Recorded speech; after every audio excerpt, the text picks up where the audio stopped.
Yo, people, what you saying, man? How's everything? Showtastic is back with another video. I am behind on the football stuff. I'm gonna catch up right now. And I'm gonna do matchday 3 of the Premier League games. I know it's a couple weeks old, but it's never too late to do anything. And let's go in. Let's get straight into it. We had Tottenham opening that weekend up against Wolves. It was Tottenham 1, Wolves 0. Wolves will be kicking himself. They dominated that game, in particular that first half. They were all over the Spurs, but Wolves, a bit like last season, defend very solidly, but lack of cut in edge up front. And again, Tottenham exposed that. And when you look at Tottenham, had that one chance, Kane coming in, that does what he does, gets a little header in the back post, scores. And that's all she wrote from there. But again, Tottenham ain't been playing particularly well, but they're picking up the points, which is a good sign because obviously when they do kick in and start playing well, eventually they will then naturally pick up points as well. So yeah, that's a sign of a good team when you're not playing at your best, but you're still picking up the points. That's when you know it's a good team that's playing. So yeah, that's pretty much how that game went. Wolves will be kicking themselves. Still think they need to bring a striker in between now and the end of the market. But yeah, I think, and obviously with Jimenez, I think he needs support up there as well. So yeah, they'll be kicking themselves, but Tottenham got the 3 points, and that's all they really wanted, and that's all Conte would have wanted. So that was the first game of that weekend, sorry. And then next was Everton versus Nottingham Forest, which ended in 1-1. I saw highlights of this game. From what I heard and what I watched, it was a pretty even game.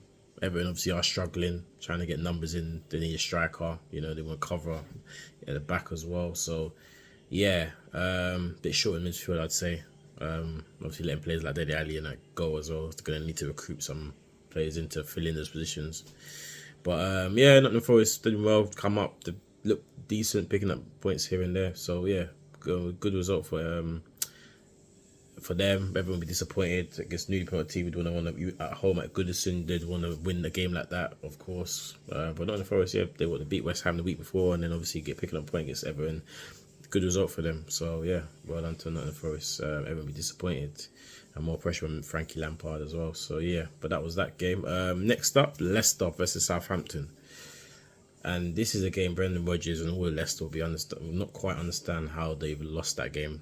Being fully in control, being 1-0 up and then throwing it away in many ways. A bit like the opening day of the season when they played Brentford and were 2 up and conceded 2 goals. How did they throw that away? And they've done it again. And obviously they lost to Arsenal in between as well. So that's 1 point out of 3. 1 point out of possible 9. Not looking good. Haven't brought no one in. All their big players are linked to big moves our way. It's not really looking good at the moment for Leicester, so I'm not quite sure what the future holds for them. But yeah, Southampton would be very, very pleased with that result. And yeah, we'll see what happens with Leicester. If they're going to bring in some bodies or players are going to leave, obviously. So yeah, it'll be interesting to see. Next game, Fulham versus Brentford. So entertaining game. 3-2 to Fulham at home at Craven Cottage. Mitrovic scored it again, scoring the winner. Great header, scored. Anything in the air, in the box, boy, is a problem. And yeah, Brentford couldn't live up to what they did against Man United the week before when they hammered them 4-0. But again, good account, good West London derby. 2 teams, that play good football. Marco Silva's definitely, I feel they've got a really good chance of staying up there. From what I'm looking at Fulham at the moment, I know it's early on in the season, it's hard to really say, but they look like they've got enough about them to pick up points along the way, and they're doing it against the bigger teams, So when they play against the likes of Brentford, the teams around them that they're going to have to win to stay up, I feel like they've got more than enough, especially at home as well. But they've been doing decently on their wage trips as well. So yeah, I wouldn't be too surprised if Fulham do stay up this season. Seem like they've got the right chemistry and the right, the fans are definitely behind the team as well, and they're picking the right results, and they've got a good threat up front in Mitrovic, so good result for them, man. And the next game after that was Palace versus Villa. And yeah, Palace won comfortably 3-1. Zaha on fire, 2 goals. Villa struggling very badly. Losing to Bournemouth on the opening day of the season away was a shock. Obviously they beat Everton in the last round of games. But to go to Palace and not really put up a show and not fight, it's going to be concerning. So that's 2 defeats out of 3. Yeah, I won't be happy much about that. But yeah, Crystal Palace is a tough place to go, Arsenal. I mean, me as an Arsenal supporter, a lot of people say Arsenal haven't played no one yet, but that's a tough place to go. Crystal Palace. They gave all the big teams problems last year, man, and I'm sure this season they'll give everyone problems as well. So good 3 points for Palace. I expect them to have a decent season this season. Finish if it's not 10th, but 11th, 12th, around that kind of place. I think that's where Palace are. They got the players they got. Good manager Vieira. Great atmosphere down at Selhurst Park. I think that should be the way they should be aiming for. Moving progressively at the table. But yeah, great result for them. 3-1 to Palace. Next game, my team, Bournemouth against my beloved Arsenal. Down in the Vitality Stadium in Bournemouth, and we were very comfortable 3-0 winners. They didn't even get a chance to lay a glove. Obviously, the week before they got slapped 4-0 by City, so probably still some residue of that defeat still in the system. Arsenal just continued the shots, and yeah, the Gunners continued to move on strong. 3 out of 3, comfortable. Another clean sheet, 2 clean sheets out of 3. Can't ask for more than that. Solid Saliba. What a start he's had, and what a finish. One of the goals of the season already. Great finish for a centre back as well. And Odegaard, our capo, 2 goals. So we were pretty clinical, and we were very controlled in Bournemouth. I don't recall doing anything in that game. Very comfortable in that game for Arsenal. So yeah, man, happy with the 3 points. We'll take that all day long. Great performances, and yeah, we just move on. It's early part of the season, not getting too carried away. But yeah, Mikel Arteta's definitely got something going on down at Arsenal, and yeah, we'll see where it takes us this season. But yeah, Arsenal, we look pretty good. And for Bournemouth, struggling. I mean, they beat Villa on the opening day comfortably, but then they lost to Palace and Arsenal, which is what you'd expect anyway. But yeah, it'll be interesting. They got Liverpool next as well, so it doesn't get any easier. Let's say that. So yeah, we'll see where that takes them. But yeah, comfortable winners for Arsenal down at the Vitality Stadium in Bournemouth. Next game, West Ham versus Brighton, and the Hammers are struggling now. That's 3 defeats back to back. They lost 2-0 at home to Brighton. Brighton are a very good team. They've won 2 out of 3. Went to Old Trafford. It was the open day season, 1-2-1 there. I think they drew with Leeds, I'm sure, and then obviously I think Newcastle. Sorry, I think they drew with Newcastle, and then yeah, they've now come back and beat Ham. So they've got good points on the board already. 7 out of 9.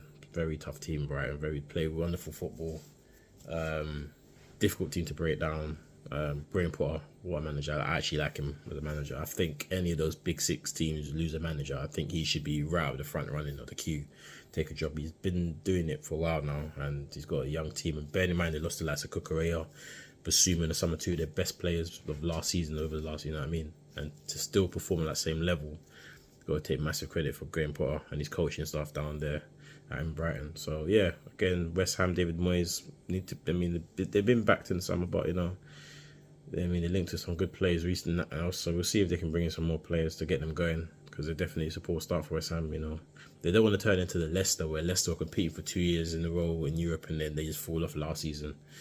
They don't want to fall into that, unless obviously I ain't started this season well either. They don't want to fall into that bracket of just becoming that team that just challenges for a couple of years and then just fall off completely. So yeah, we'll see with West Ham, but yeah, disappointing start for them. So yeah, well done to Brighton. Next game, the shock of the weekend, the Leeds United 3, Chelsea 0. And well deserved as well, by the way. Chelsea were horrendous. Started with an error from Mendy, poor from the keeper. Don't get me wrong, we all like keepers. They've got to be part of the football. They've got to pass it out for the back and that. But when you are in a certain situation, just kick it out. Kick it long, you can start again from there. Win the second ball, and you know what?